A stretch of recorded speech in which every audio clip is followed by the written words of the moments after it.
Santo do Dia.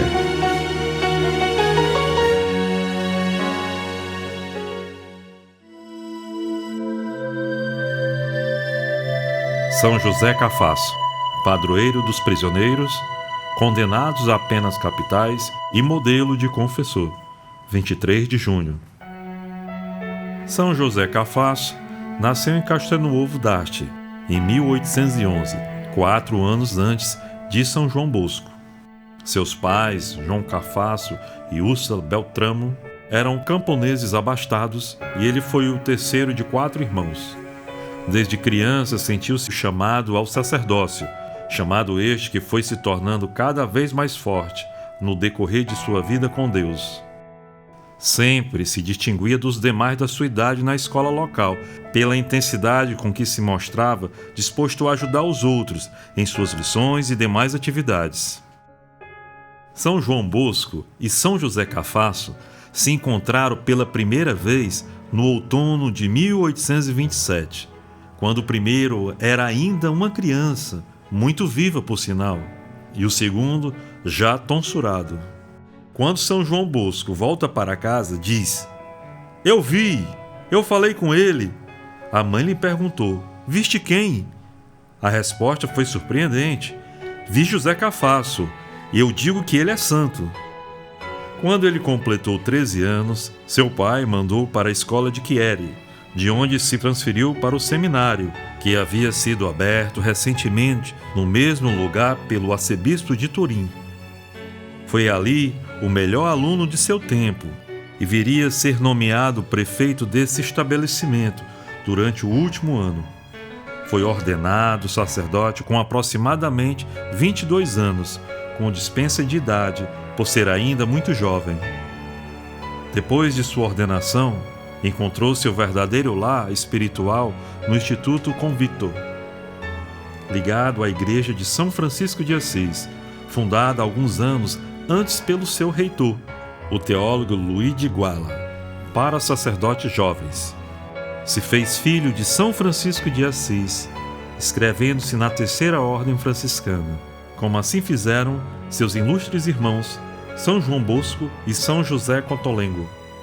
Depois de 3 anos de estudos nessa casa, São Cafasso foi aprovado nos exames diocesanos com grande distinção.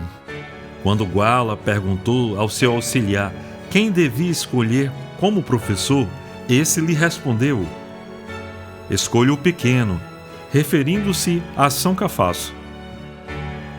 Assim, logo se propagou a notícia de que o Instituto de São Francisco de Sales de Turim tinha um novo professor, que era pequeno de corpo, mas grande de alma. O Instituto não era apenas uma escola de teologia moral, onde os jovens sacerdotes, provenientes principalmente do campo, aprendiam a confessar e a pregar, mas era também uma verdadeira escola de vida sacerdotal, onde os presbíteros se formavam na espiritualidade de Santo Inácio de Loyola e na teologia moral do grande bispo Santo Afonso Maria de Ligório. Era magro e tinha uma postura encurvada, devido a um defeito na coluna que o fazia manter-se nessa posição, mesmo nas horas em que não estava no confessionário, local onde dedicou grande parte de sua missão sacerdotal.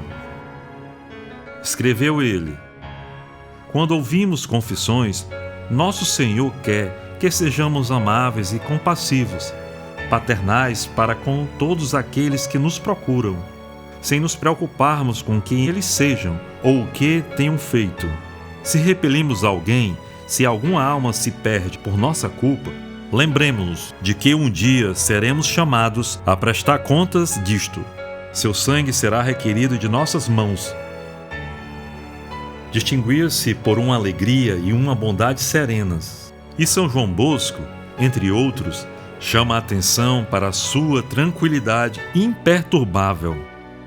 Com a sua voz mansa e suave, era muito requisitado pelos companheiros de sacerdócio, que procuravam seus conselhos.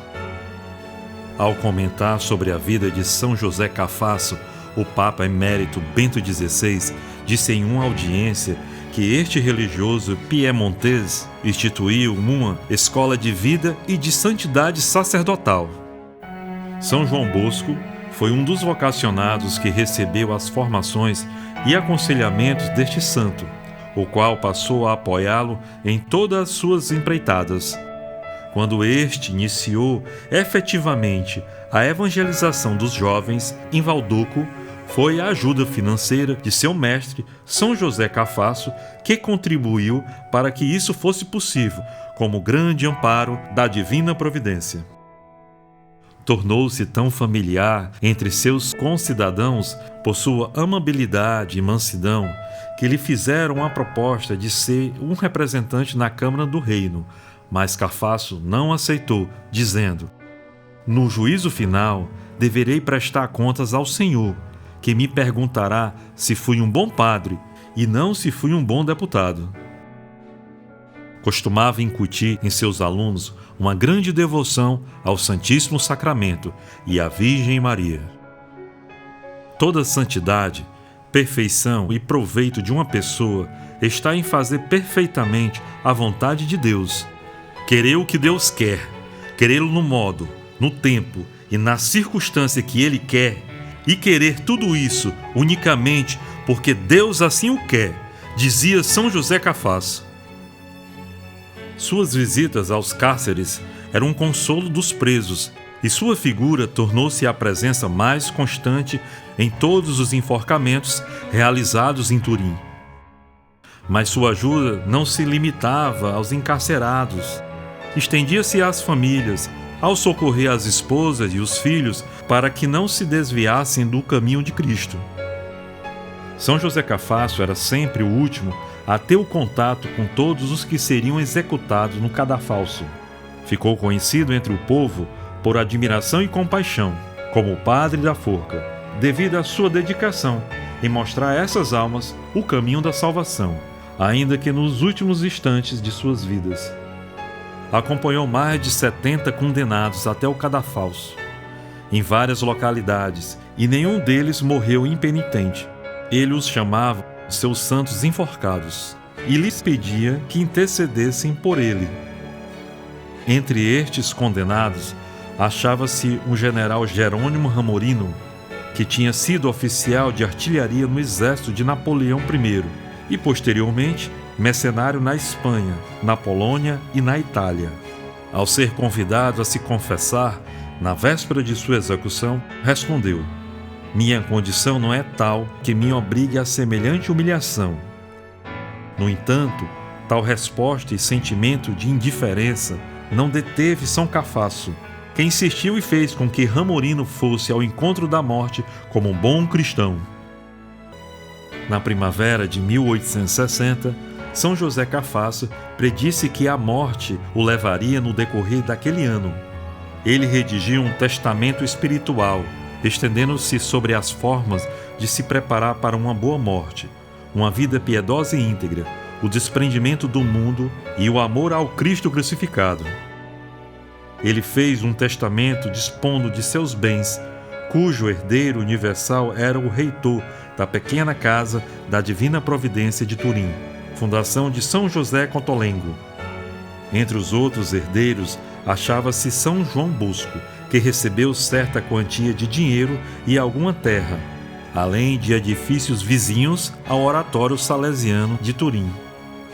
"Não será morte, mas um doce sonho para ti, minha alma, se ao morrer te assiste Jesus e te recebe a Virgem Maria", escreveu pouco tempo antes de morrer São José Cafasso. Depois de ouvir confissões, em 11 de junho, ele se recolheu ao leito. Exausto e doente, manifestou-se uma pneumonia e ele morreu no sábado, dia 23 de junho de 1860, à hora do Ângelus da manhã. Certo dia, em um sermão, havia expressado: "Como é belo morrer em um sábado, dia da Virgem, para ser levado por ela para o céu." Assim aconteceu. Multidões imensas assistiram-lhe aos funerais, na igreja de São Francisco e na igreja dos Santos Mártires, onde, como convinha ao momento, pregou São João Bosco. Morreu jovem, com apenas 49 anos. Seus restos mortais descansam no Santuário da Consolata em Turim. Em 1947, foi canonizado. São José Cafasso, rogai por nós.